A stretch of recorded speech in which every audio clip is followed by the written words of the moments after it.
Hello everyone, I'm Qianxin. Welcome to Talking History. Please take a moment to subscribe, like, comment, and share. Also, don't forget to turn on the notification bell. Thank you. Today's historical discussion is the German soldiers who spared Paris from destruction. You probably know that the next Olympics will be held in Paris, known as the City of Flowers, one of the most famous cities in the world. To prepare for this, instead of the usual practice of extensive construction in the host city, Paris is making extensive use of existing venues or building only temporary ones.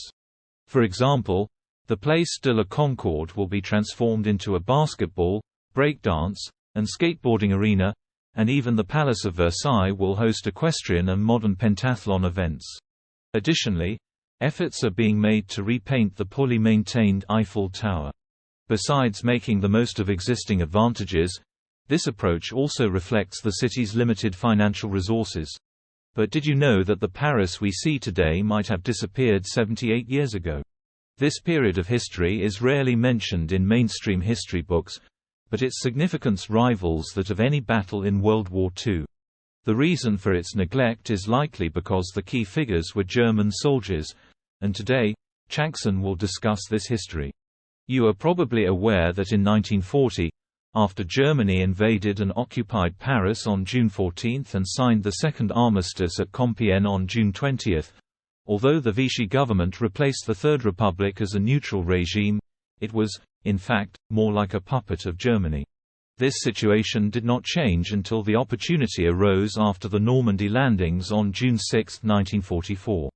On July 20 that year, at Hitler's headquarters, the Wolf's Lair, the officer assigned with the special mission in the Greater Paris area was Dietrich von Choltitz, who was unexpectedly promoted from lieutenant general to general.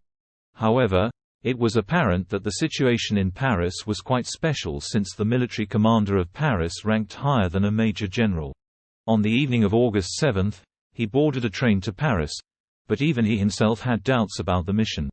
If I actually carry it out, it will certainly leave a great infamy in history books. Is this really okay? Choltitz couldn't help but ponder repeatedly on the train. But if he didn't execute the mission, his family would be held responsible under the policy of collective punishment, making him a hostage of the state.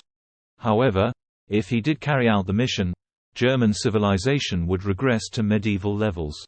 The one being replaced was General von Boigny-Berg-Lengsfeld, who, upon receiving the order from the Western Front headquarters to suspend his duties, only knew that his replacement, General Choltitz, was a loyal Nazi Party member.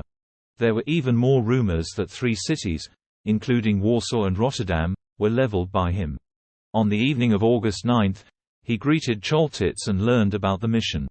He pleaded with Choltitz not to repeat the tragedies of Stalingrad in Paris, but Choltitz's expression remained ambiguous, causing Boigny-Berg to lament that the good days in Paris were coming to an end.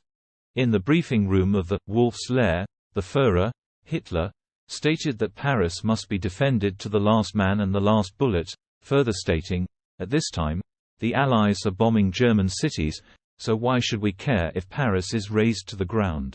Yes, Choltitz's mission was to defend the city of Paris, home to 3.5 million inhabitants at the time, even if it meant destruction. Confirmation of this mission came during his meeting with the commander of the Western Front, General Kluge, who remarked, "This is not a pleasant mission for you. I smell the smell of a crematorium in this city." Choltitz replied, "At least I will give it a grand funeral." But later, this commander was replaced, and on his way back to Berlin, he committed suicide on the train, leaving the question of who would replace him. It was Marshal Model, who was absolutely loyal to Hitler and vowed to carry out the mission at all costs. After the non-combat units looted and left Paris, General Jodl, the chief of staff, questioned why the demolition had not begun yet. Choltitz explained that the demolition experts had just arrived and it would take 24 hours to start. He emphasized that initiating demolition now would make the city an enemy of the German army, suggesting postponing the action. His request was granted after Model arrived, but not for long. However, in the operation later known as the Liberation of Paris, which began on August 19.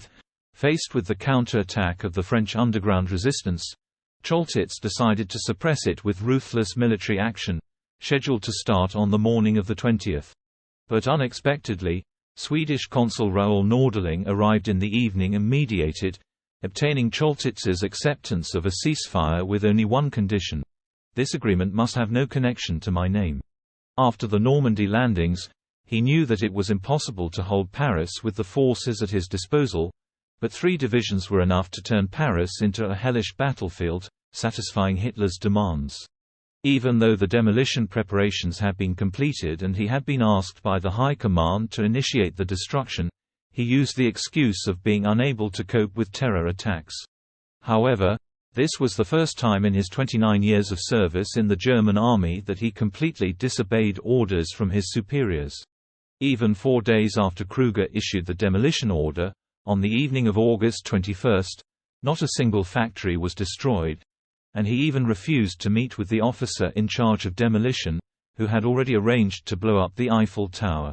This was clearly an unusual situation, but he still had the idea of allowing Le Bourget Airport to take off and bomb the planes.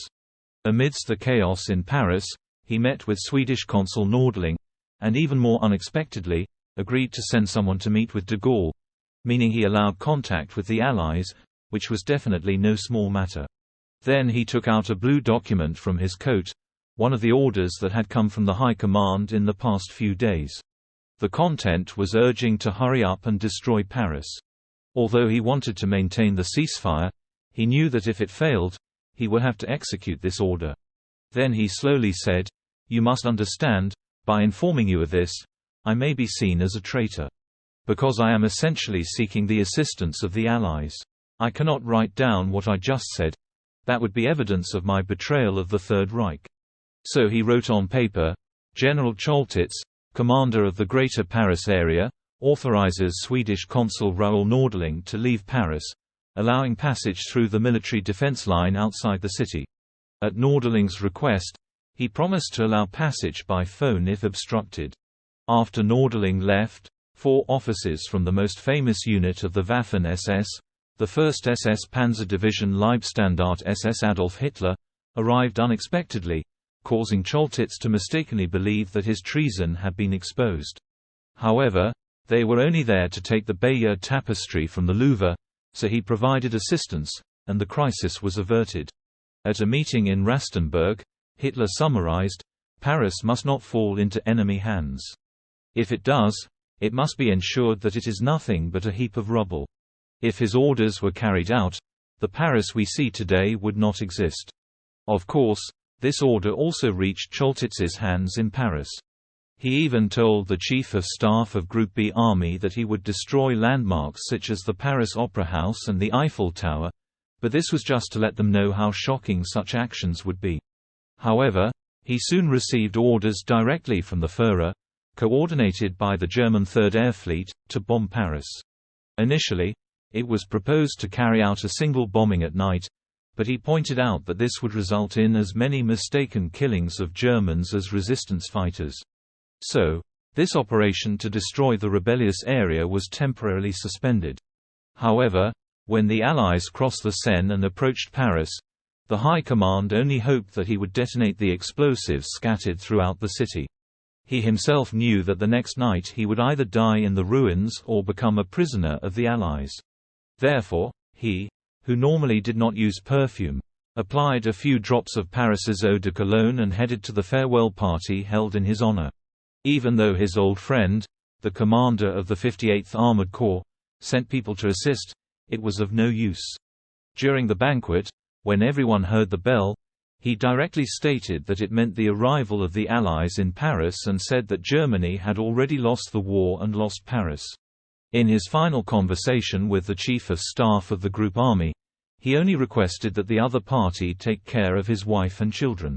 Even though the officer in charge of demolition reported that the preparations were complete, he refused to give the order, allowing the engineer battalion to leave Paris.